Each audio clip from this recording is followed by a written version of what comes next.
While iOS 11.3 brought a bunch of new features to enhance the user experience, the same iOS update is reported to make the touch functionality of the iPhone 8 unresponsive if it uses an aftermarket display panel. This newly reported issue certainly pushes iPhone users, once again, to opt for an authorized repair channel to fix their faulty handsets.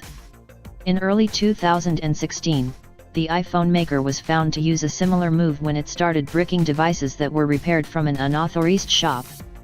As reported by Matthew Galt of Motherboard, iOS 11.3, which was released late last month, gives touchscreen issues to iPhone 8 users who have opted for aftermarket screens.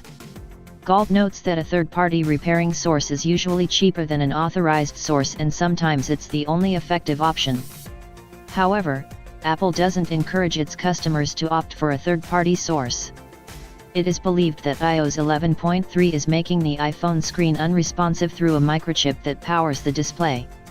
Third-party screen suppliers are said to have already worked out the issue by upgrading the chip. However, this process requires reopening of the faulty iPhone. This has caused my company over 2,000 reshipments, Akshay Kripalani, CEO of Injured Gadgets, told Motherboard.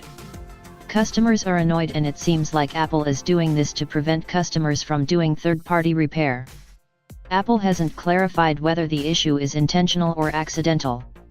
Moreover, it is so far spotted that only aftermarket iPhone 8 displays are not responding to touch inputs after installing iOS 11.3.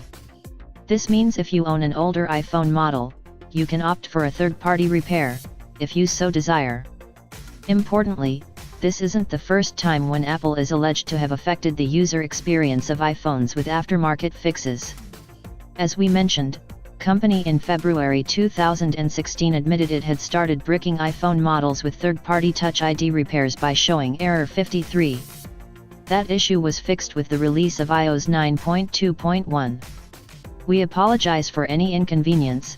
This was designed to be a factory test and was not intended to affect customers.